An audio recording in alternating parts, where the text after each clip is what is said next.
AskReddit, what are some ridiculous history facts? The first bomb dropped on Berlin by the British during WW2 claimed no human casualties. But it did kill an elephant. There were 9 elephanta in Berlin Zoo at the start of World War II. At the end of the war, there was only one left. Its name was Siam. Ancient Romans would put sandals on the hands of sleeping people then tickle their face, so they would slap themselves.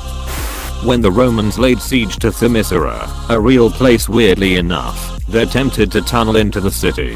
The Themyscirans released bears into the tunnels.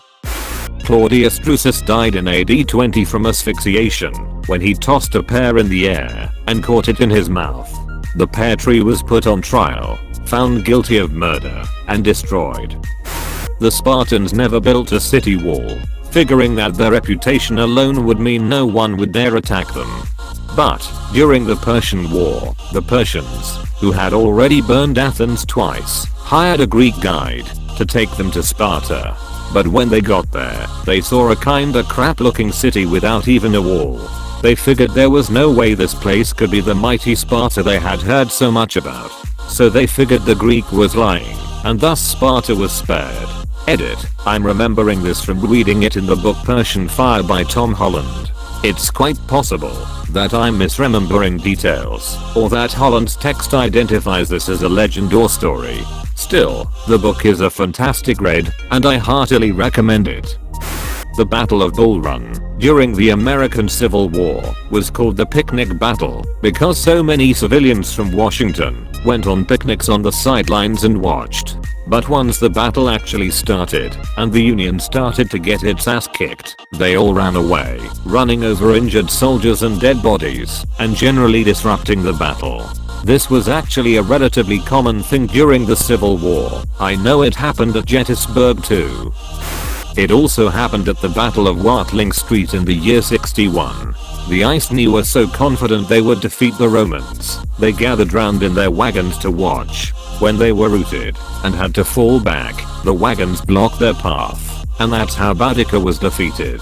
I thought the wagon thing was pretty standard for Celtic migratory war parties. Families stand behind the lines, so that the warriors know retreat isn't an option. At one time there was not only a pope and an anti-pope, but also a counter-anti-pope. There still is an anti-pope in a sense today. The Pomerian Catholic Church split from the main one in the 70s and claimed their pope as the real pope. They also see Hitler as a saint, so they are not the most sane bunch. Not to defend these lunatics, but in the interest of truth, they do not consider Hitler a saint. They do consider Franco to be one, however. A Chinese emperor escaped an assassin by running around a pillar. After 2 hours, the assassin got bored and went home, and wasn't charged for his crimes. At US President Andrew Jackson's funeral in 1845, his pet parrot had to be removed because it was swearing. Montenegro technically was in war with Japan for 101 years and they signed a peace treaty in 2006. Montenegro was allied with Russia in Russo-Japanese War and they declared war on Japan, but they forgot to peace. When the Netherlands was occupied by Renaissance in 1940, many people fled to Canada, including Princess Juliana of the Netherlands and her husband Prince Bernard of Lippe-Biesterfeld. Their daughter, Princess Margriet, was born in Ottawa, not knowing if the baby would be male, and hence the heir to the throne. Canada declared the maternity ward of the Ottawa Hospital extraterritorial, which means it became international territory. This meant that the baby would derive its nationality only from its mother, making it 100% Dutch. The shortest war occurred between Zanzibar and the British Empire, lasting around 45 minutes. Both the British and the Zanzibar Sultanate fielded a couple thousand men with a few boats. However, the war ended with a single Brit wounded. Meanwhile, the Zanzibarians suffered 500 dead or wounded, including civilians, and their entire navy, a yacht, 2 boats and a shore battery, gone. There used to be bread stamps, burned into a cooked loaf of bread, to avoid bread fraud, as the government supplied the wheat/flour, but some bakers tried to use sawdust and other ingredients in the bread to make the wheat last longer. The bread stamps were baker specific, so they could track down where any tainted bread came from. If they were caught, they had to move to another town to make bread, or wait 3 years to continue making bread, if I remember correctly. Bread laws were huge throughout most of history. Nowadays, the idea of the government so strictly regulating an industry that they are forced to sell at a certain price seems odd, but in a time when food shortages were always a danger and food reserves were slim, bread becomes a very important commodity. It's how the Roman emperors kept Rome quiet despite the fact it was such an absurdly huge city. Literally bread and circuses. Free bread, free water, and free entertainment. During the most critical portion of World War II, the Japanese thought they had sunk or disabled 3 American carriers when, in reality, they had only bombed the US Yorktown 3 times. They were caught with their pants down when the bombs started landing at Midway. The documentary The Greatest Events of World War II in Color has a very nice episode about the Battle of Midway. Highly recommendable. I just watched this yesterday. Looking back at some of the incompetence that led to a lot of these major World War II events is mind-boggling. If just one simple change happened, or one simple decision was altered, our entire history as we know it would be different. During World War II, a bunch of German soldiers got separated in rural Russia. They were trudging through snow with no food or water 4 days before finally finding a supply drop that missed its mark. They opened it up and found only black pepper and condoms in it. For anyone wondering, my source for this is Storm of War by Andrew Roberts. Unfortunately I can't remember the page number because I read the book a few years ago, but I believe the chapter is called Clash of the Titans. I'm sorry I don't have more exact source, but I'm a random commenter, not a history teacher. The longest ever US presidential inauguration speech was made by William Henry Harrison on March 4th. 1841. The day had terrible weather, yet Harrison chose to deliver his speech nonetheless, running 84.45 words.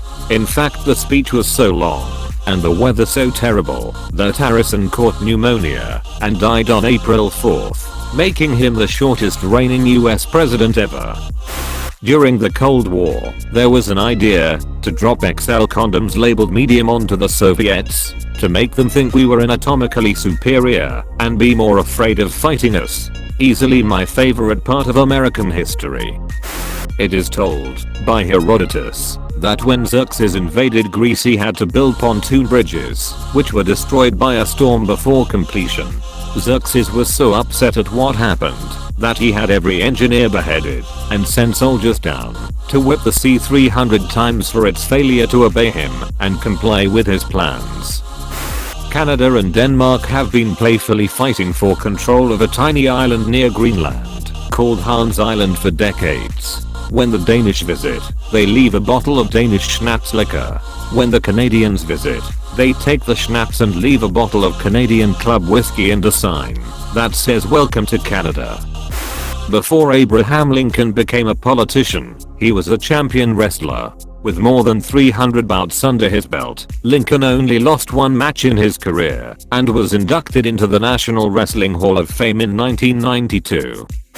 Hitler's Jewish family doctor helped his family through their financial struggle, while Adolf's mother was battling cancer, by reducing prices or not charging for medication at all. An 18-year-old Adolf Hitler would give him his everlasting gratitude for being generous to his family. This would show later, when the doctor wrote to Hitler after the annexation of Austria asking for his help, and Hitler put him under special protection. Not only was he not going to be targeted for being Jewish, but he'd be protected by the Gestapo until he could emigrate to the US.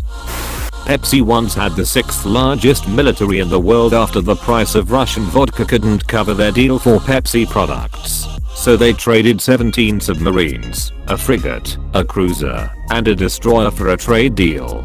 Fun fact, the president of PepsiCo at the time told the National Security Advisor, "We are disarming the USSR faster than you are." Former US President Andrew Jackson was approached by a man who pulled a gun on him. Smaller history fact: this was the first assassination attempt on a US president. The man pulled the trigger and the cap went off, but the gunpowder failed to light. The man pulled a second gun and fired, but the gunpowder again failed to light. The assassin tried to get away, but not before Andrew Jackson got him and beat the shit out of him with a cane. In 1994, a war almost broke out between Russia and Sweden because of fish farts from herrings. That's how they communicate, because Sweden heard the farts in their waters and they thought it was Russian submarines. Thanks for watching. Like and subscribe my channel. Share your thoughts in comments.